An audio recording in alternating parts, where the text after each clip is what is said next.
Let's look at failure differently. I'm going to talk about how I failed to launch the 48-hour film project in Sweden in 2007. Here we go.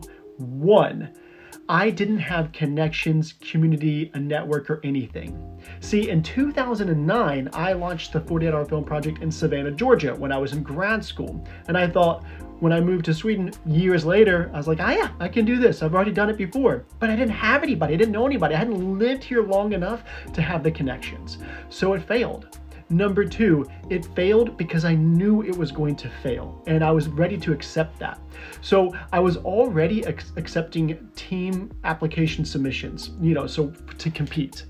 But it wasn't going the way that I wanted it to go, and I knew that if it keeps going this way, that by the time the launch kickoff starts, it's gonna not be a success, and that's not gonna be any good for the people who signed up, and they'll be so disappointed. So it's better to just let it go if you know it's gonna die. That means you have to be evaluating what you're working on all the time to know if this is working or not working. Number 3, I'm launching it again in 2026, 9 years later. So what does that mean? Failure doesn't have to last. I failed 9 years ago, and I'm hoping to not fail this year or next year when I do it. And I'm gonna work real hard to make sure that doesn't happen. But failure can be something that happens now, but then gets fixed later.